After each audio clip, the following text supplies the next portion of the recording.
Silakan. Assalamualaikum warahmatullahi wabarakatuh. Kami dari kelompok 3 dan hari ini kami akan menjelaskan mengenai globalisasi dan kebijakan publik, sound governance, serta duplikasi dan adopsi kebijakan publik. Sebelum kami menjelaskan materi kami, ada baiknya kami memperkenalkan diri terlebih dahulu. Yang pertama, saya Fatimah Farahmona sebagai moderator sekaligus pemateri, dan beberapa rekan saya, yaitu Karenina Paulin sebagai pemateri, Hadir. Lisnalia Hafizah sebagai pemateri, Hadir. Safira Adisa sebagai pemateri, Hadir. dan Aisyah Intan Maharani sebagai pemateri. Hadir. Untuk materi yang pertama akan disampaikan oleh Safira Adisa. Kepada Safira Adisa dipersilakan. Terima kasih moderator. Jadi pada slide ini saya akan menjelaskan terlebih dahulu tentang pengertian globalisasi. Jadi pengertian dari globalisasi itu adalah yang pertama adalah proses integrasi internasional yang terjadi karena adanya pertukaran pandangan dunia, produk, pemikiran, serta aspek kebudayaan lainnya. Pengertian dari globalisasi juga bisa diartikan sebagai kemajuan infrastruktur transportasi dan telekomunikasi, termasuk juga adanya kemunculan internet. Hal ini menjadi faktor utama dalam globalisasi yang semakin mendorong ketergantungan dalam aktivitas ekonomi dan budaya. Yang selanjutnya adalah dampak globalisasi. Jadi ada beberapa dampak dari adanya globalisasi ini. Yang pertama adalah perilaku konsumerisme. Jadi adanya perilaku konsumerisme ini karena adanya perjanjian perdagangan dunia yang lebih bebas, maka barang-barang dari seluruh penjuru dunia itu bisa memasuki pasar di suatu negara, khususnya di Indonesia. Barang-barang produksi di luar negeri yang sudah sekitar 10-15 tahun yang lalu sudah didapatkan, sekarang mudah untuk diperoleh. Hal ini tuh mendorong adanya perilaku konsumerisme masyarakat. Nah, yang kedua itu adalah persaingan kerja yang semakin sulit dan tinggi. Jadi semakin banyaknya tenaga kerja asing yang terampil memasuki pasar kerja di suatu negara, khususnya di Indonesia, maka persaingan kerja akan semakin keras. Tetapi hal ini memberikan dampak positif karena hal ini tuh mendorong tenaga kerja Indonesia untuk menaikkan keterampilan agar tidak tertinggal dengan tenaga kerja asing lainnya. Yang ketiga adalah terbukanya jaringan informasi dan teknologi. Jadi ada yang globalisasi makin membuka jaringan informasi yang mempengaruhi sikap masyarakat itu sendiri. Jadi semakin banyaknya pengguna sosial media dan alat elektronik lainnya. Yang keempat itu ada dampak ekonomi. Jadi dengan semakin menipisnya pembatasan perdagangan antar negara, maka barang-barang produksi dari negara satu bisa dijual dengan mudah di negara satunya. Perdagangan melalui jasa internet itu semakin membuat negara itu menjadi borderless. Nah, yang selanjutnya saya akan menjelaskan tentang globalisasi dan kebijakan publik. Nah, jadi perubahan keadaan dari waktu ke waktu sesuai zaman membuat globalisasi saat ini berperan penting, khususnya dalam penentuan kebijakan publik. Nah, isu yang dimainkan negara atau pemerintah itu menjadi salah satu tema sentral dalam perdebatan seputar globalisasi. Nah, hal ini sebagai pihak yang diserahkan tanggung jawab pengelolaan negara, pemerintah itu sebagai manifestasi negara seharusnya berperan aktif nih dalam mengatasi masalah-masalah yang dihadapi rakyatnya. Peran yang dimaksud itu mewujudkan diri dalam kebijakan-kebijakan publik yang sebagai tindakan yang dilakukan pemerintah untuk mengatasi beragam masalah. Begitu pula kebijakan publik yang sebagai sebuah tindakan yang dilakukan oleh pihak berwenang yang dimaksudkan itu tidak bersifat acak atau terencana. Jadi globalisasi dengan segala dampaknya perlu mendapatkan perhatian dari pemerintah agar akses positifnya dapat dimanfaatkan dengan baik dan akses negatifnya dapat dihindari oleh rakyat. Kembali ke moderator. Baik, terima kasih Safira Adisa atas materinya. Selanjutnya adalah sound governance sebagai sebuah alternatif baru yang akan dijelaskan sendiri oleh saya. Jadi, sound governance sebagai sebuah alternatif baru. Konsep sebelumnya yaitu good governance telah dikritik habis-habisan karena terdengar hegemonik, bahkan ada unsur paksaan di dalamnya. Misalnya, lembaga-lembaga internasional itu memberikan program-program ke negara berkembang, sehingga kemudian tidak ada lagi ruang untuk negara-negara tersebut untuk mendefinisikan apa itu good menurut mereka sendiri. Dan juga good governance juga dikritik karena dianggap gagal memasukkan globalisasi dalam analisisnya dan juga cenderung mengabaikan peran-peran aktor-aktor internasional. Jadi solusinya adalah dengan mengganti konsep good governance ini menjadi sebuah konsep yang baru, yang jauh lebih komprehensif dan reliable, yaitu sound governance.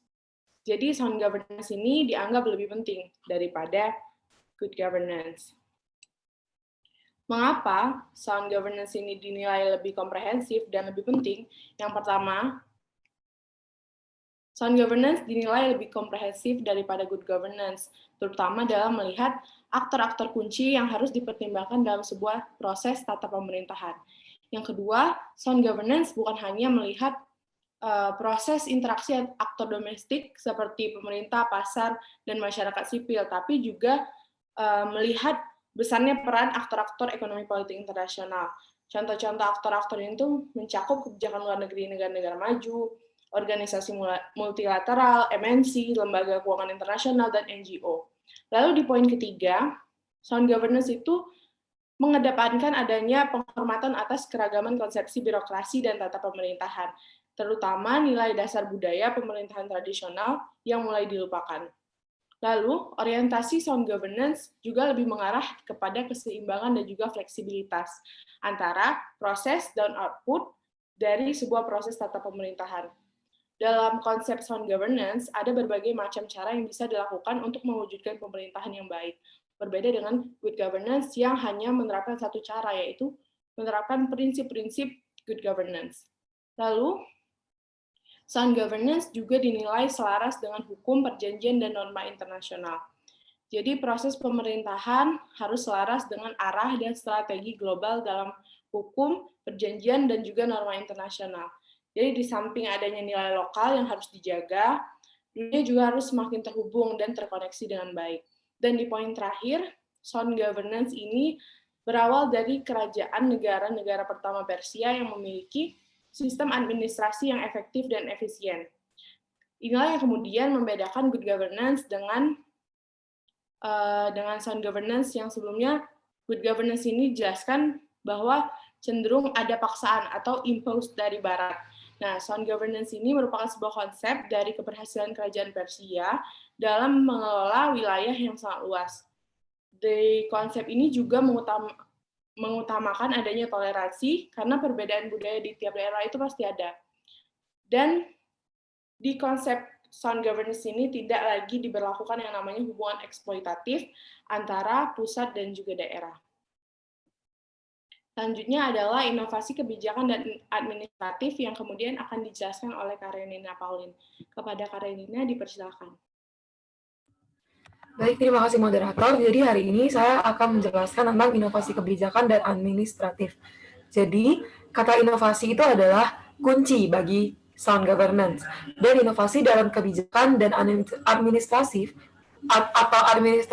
adalah hal sentral bagi sound governance untuk dilakukan secara berkelanjutan dalam proses kebijakan dan administrasi. Nah, inovasi kebijakan dalam sound governance dianggap penting agar dapat mampu untuk beradaptasi terkait penyesuaian lingkungan atau globalisasi yang kita tahu kalau globalisasi itu adalah sifatnya cepat berubah. Nah, peningkatan dan pembentukan kapasitas pemerintahan itu dilakukan bagi sound governance. Jadi, kalau gagal berinovasi, maka adaptasi, membangun kapasitas, pemerintahannya efektif, dan segalanya itu juga pasti akan ikut gagal.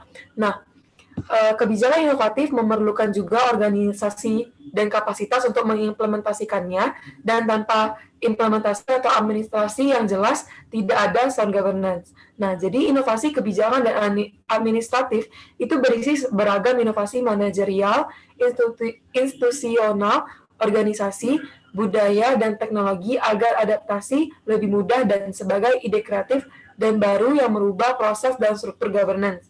Selanjutnya, untuk mempermudah pembentukan dan peningkatan kapasitas manajerial, administratif, dan governance. Jadi nggak ada batasan dalam menjaga kinerja tinggi, tapi juga perlu proses antisipasi guna menghadapi tantangan zaman globalisasi ini. Terima kasih, saya kembalikan kepada moderator. Terima kasih Kak Renina. Kemudian materi selanjutnya adalah mengenai adopsi dan duplikasi kebijakan publik. Adopsi kebijakan publik akan dijelaskan oleh Saudari Aisyah Intan Maharani. Kepada Aisyah, dipersilakan. Terima kasih moderator. Jadi kali ini saya akan menjelaskan mengenai adopsi kebijakan. Jadi adopsi kebijakan itu merupakan langkah yang dilakukan setelah formulasi kebijakan yang bertujuan untuk memberikan otorisasi atau kekuasaan pada dasar pemerintah.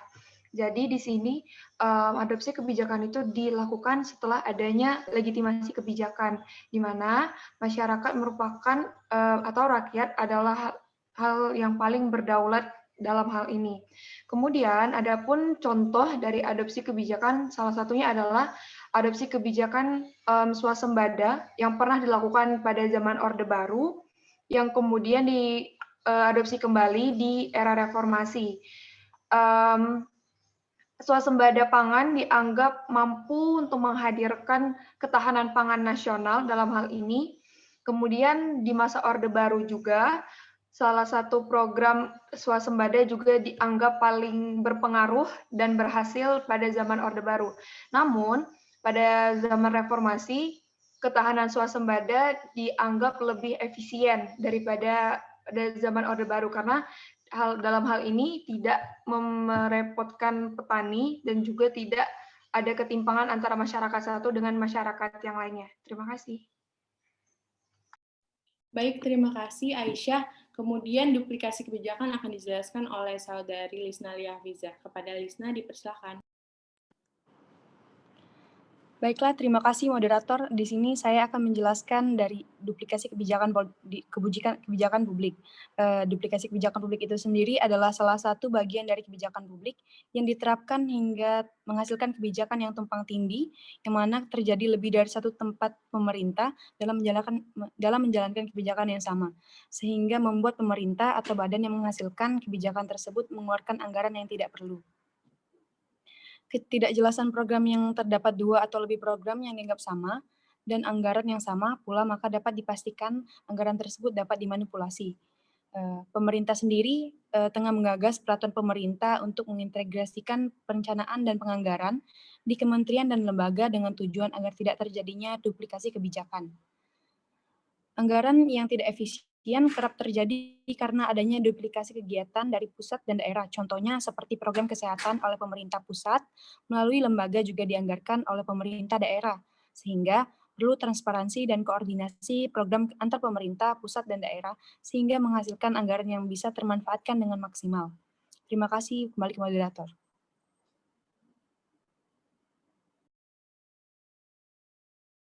Baik, terima kasih Lisnali atas materinya.